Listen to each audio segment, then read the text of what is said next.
All right, so thanks for your time tonight, Gil. I do appreciate it. I'm going to show you all of this using my Android phone, just because the Android phone also will record where my finger touches the screen. The iPhone doesn't do that, unfortunately, but the apps should look more or less exactly the same. So hopefully it's not too confusing. So OsmAnd is our navigation app. OsmAnd stands for OpenStreetMaps for Android. OpenStreetMaps is an open source mapping community, and this particular app was originally developed for the Android. It's now also fully functional on the iPhone, but it retains its original name. Just so you know the history of it. Not that that matters at all. So all of our pre-saved routes are in My Places, and I've got heaps of routes in here. This is going to look different on my screen. Individual waypoints show up under My Favorites. On the iPhone, this appears at the bottom of the screen, not at the top of the screen. And what we're interested in is tracks. And you should see in your screen, we imported tonight Promo Tour version 5 bikes and Promo Tour version 5 support. So if I tap on a track, it appears on the screen. The support track's automatically coming up in red because that's how I saved it. And that didn't show on the screen, so let's tap the I button just so that it shows on the screen. Still not showing up on the screen. Why not? High Country Tour, Promo Tour support. I want you on the screen, come on. The wheels have already fallen off the wagon. High Country Tour, Promo Tour support. There we are, now it's showing up. And My Places, this will already all be on yours because we left it on. You're not going to need to do this. So now I can see red tracks for you and blue tracks for the bikes. You can change the way these tracks appear. When they're already on the screen, you just need to tap on a track, and this is showing what it is, Promo Tour version 5 bikes. And if I click the little paint palette here, I can switch on direction arrows, so it'll show me the direction of intended travel, and you can see if I zoom in there, it gives me arrows as to which way we should be going. I could, if I wanted to, change the color. If you're not happy with the color, you can do that. You can also change the width of the track, just so it shows up at a nice friendly size for you. So I'm going to do that for both of the tracks. I'm just going to change the width of the support one as well so that it shows up nice and fat, and show direction arrows, apply. So now I can see both tracks for the trip with direction arrows, nice and clear, and our waypoints for the trip as per the document that you've printed out also appear on the screen as well. I've got some other waypoints there that are appearing in yellow, and on my Android, the waypoints for the track are actually appearing in red. On your phone, they're appearing in yellow, but they're all there as well. So just to be really simple, if you need to find information about a waypoint or navigate to a waypoint, you can simply tap on it. So just tap on the waypoint and it will give you the option. There's actually 3 things where I've tapped. There's the waypoint called Fuel Jamison, and there's the track Promo Tour bikes and the track Promo Tour support. So this is asking essentially which one of the 3 things that I've just tapped on do I want to find information about. I'm going to confirm by saying Fuel Jamison, and I can look at details there. It shows me coordinates, and I can, if I choose to, choose navigation, and this is going to navigate directly to that point using the driving profile by default from my current location, and you can see the route that it's proposed there in purple. So if I now go back and click on that driving icon and hit start, it's going to start giving me turn-by-turn instructions exactly as per what Google Maps or Apple Maps would do. I can stop that turn-by-turn navigation just by tapping the screen and then hitting the navigation button and choosing stop. Dismiss the navigation, yes, and then it goes back to the view that we were originally on. So I've jumped a few steps there, I guess, but that's, you know, as well as showing pre-planned routes, this app can also navigate you directly to where you want to go, and that can be anywhere. You know, I could say that I want to go to Yarra Glen and just tap there, tap and hold navigation using the driving profile, done. Off we go. That's all calculated offline, no phone reception necessary, and as soon as I hit start, it's going to start giving me turn-by-turn instructions. Again, to cancel, just tap anywhere on the screen and the little navigation icon comes up in the bottom left, and I just hit stop, and I choose yes, stop the navigation. So because we've switched the direction arrows on, where have our tracks gone? You could simply follow, just glance at the map on the screen without actually activating any navigation. So if I change up here in the top left, I have my profile. Currently we have a map of the world, which is the browse profile, and by default in the browse profile, north is always up. If I go and change that to the driving profile, it will change to follow the direction of travel, and I can just switch that on, and then as I start moving, glance at the screen, and all you need to do really is make sure that your blue location dot matches the track. It's obviously not going to do it now because I'm not moving, and the screen's gone dark, just FYI, because it's dark in the room, and it does that because it's dark at night. In the daytime, the colours won't change to dark like that. And I can tap on that car in the top left-hand corner again and go straight back to the browse profile, and we go back to browse, north being up. Incidentally, you'll see that the formatting of the map is changing. The driving profile, the map removes some sort of off-road specific details. If you were to change that to the motorbike profile, all those details come back again. And if you're just following the screen without enabling navigation, you can freely switch between these three modes without affecting anything other than visually how the map is being displayed. So the next step, I guess, would be to say, well, I don't want to just follow the line on the screen. I want the phone to navigate me, and I want it to tell me turn-by-turn instructions. I want it to say, in 3 kilometers turn left, and that's easy to do as well. There are a couple of ways to do it. I could do it simply by tapping on the track, and it's going to show me two options there because there are 2 tracks where I've tapped. Obviously, what's relevant for you is support, so you click on support, and then here in the bottom right we have this navigate button. So if you choose that, it's going to say, actually, well, there's this track is made up of 4 different segments, which I've split into day 1, day 2, and day 3. So it's saying, which one of these segments do you want to navigate? Obviously on day 1, we're going to want to choose day 1. And now this will actually give you navigatable directions, and it will tell you when you need to turn and how far away the turn is.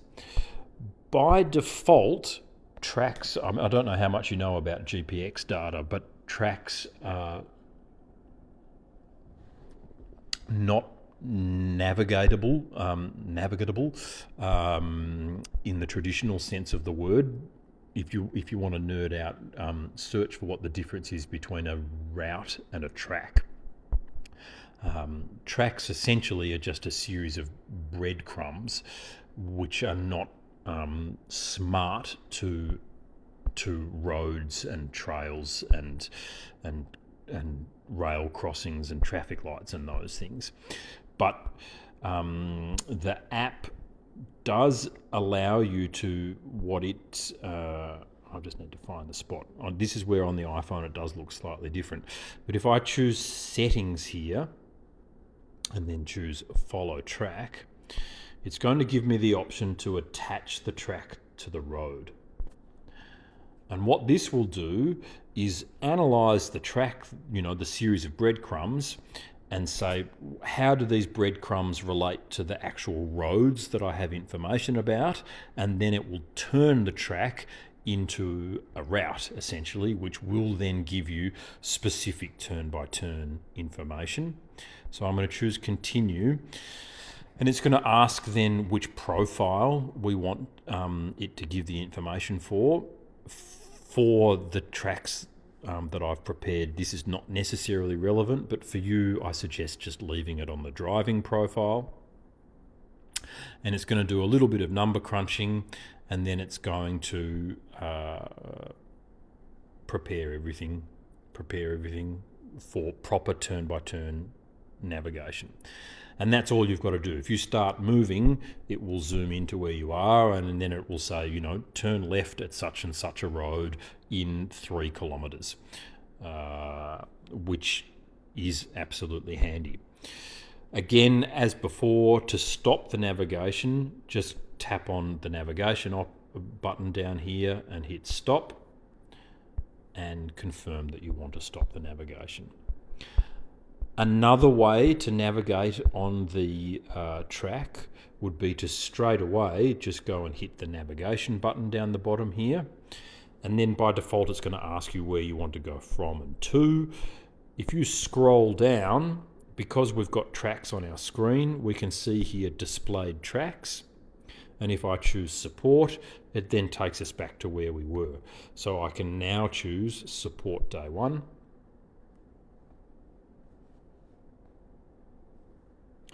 And I'm going to make sure that it attaches it to the roads, same as before. And this will now give me specific turn-by-turn instructions for the roads that I'm on. You don't need to hit the attach it to the roads button. And if you don't, it will still give you turn-by-turn instructions, but it will give you the turn instructions based on when there's a curve in the road, not necessarily when you need to change from one road to the next road. And in the mountains, that can become a little bit tiring because it will give you turn instructions very frequently, but it's not harmful. It will still tell you when and where to turn and how far away the turn is. It's just not necessarily relevant to the changing of streets and intersections. Again, to cancel, push the button, the navigate button down the bottom and hit stop. So the next thing to recap is how to get information from the Garmin Messenger app into OsmAnd.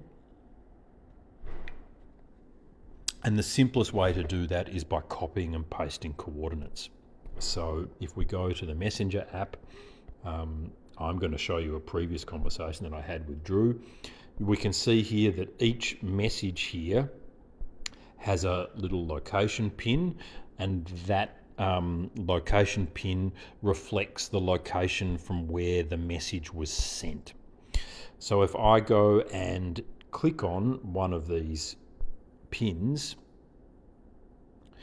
it's going to show me where this message was sent from. This was when I was in Tassie last week, and you can see it was sent from there in Tasmania. Now I might break I might break my phone here by trying to navigate to Tasmania. So I'm going to navigate to where Drew was when he asked where I was. So I'm going to push that button there, and we can see here. So this on your phone, where was it? On your phone, this was opening Apple Maps, which I can't show you on my Android because it doesn't have Apple Maps. It's actually showing me this in Garmin Explore, which we can eventually get on your phone, but I don't want to confuse you. So when Drew sent this message, he was in whatever suburb that is, South Yarra it looks like, and we can see here it's giving me the coordinates down the bottom, and this is automatically giving me the copy paste icon. On the iPhone, when it opens Apple Maps, just scroll down to the coordinates and then push and hold the coordinates, and it will bring up the little copy button. So push and hold, choose copy, and then you can go back to OsmAnd and hit the search button up here in the top left, and then all you need to do is paste the text that you just copied. Again, this looks slightly different on the Android, but here it is here, and when I show that on the map, it looks exactly as it looked in the previous app, bearing in mind that all of this works completely offline. You don't need any cell reception to have this work, and from here I can hit navigation to that point, and it's going to give me turn-by-turn navigation to that point. So I'll just go over all of that again. Messenger, let's scroll up to where Drew was here. This is a different day. He was somewhere else.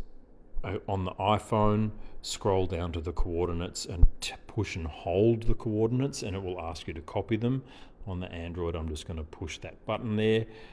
Go back to OsmAnd, search, and then paste in the search field the text that you've just copied. And there it is there. That comes up with a little pin that we can see. And then if I hit navigation, it's going to navigate me from where I currently am to where Drew is, or was when he sent that message. Now bear in mind that when we're doing this in real life, it's most probable that the point that it's going to navigate you to should be somewhere on the blue line. If everything's going according to plan, we will be somewhere on the blue line. So that should also help give you an understanding of where we are in relation to where you are and the route. What else do I need to show you? Live tracking, we didn't go over that today, other than when I said that the Garmin devices that Drew and I have will automatically send a ping every 10 minutes, and you can access the ping that it sends using, where are we? Using the URL. Each device will have a unique web address, and we'll share these in the chat. But if this is the URL from my device here, and if I load up this link, it's going to show you where it last located, which for me is in Tasmania. And then if I hit the plus button there, it should also go and show all the points, the location points. So it pings every 10 minutes, so you can see where I was every 10 minutes in, a history of where I went. Now, this is all new territory for me, but I should be able to. Oh, that's going to be a bit of a pain in the bum, isn't it? I'm going to have to copy them separately. Let's see if I can copy all of that. Copy, and then go to OsmAnd. This is where the wheels might fall off the wagon. Paste. I don't think it's going to be smart enough. Anyway, there's a lot of kinks we need to iron out, and that's one of them. Yeah. There you go. Let me know if you've got questions. I'm obviously very happy to help answer questions and help you feel comfortable with all of this. I definitely appreciate that this is a pretty steep learning curve.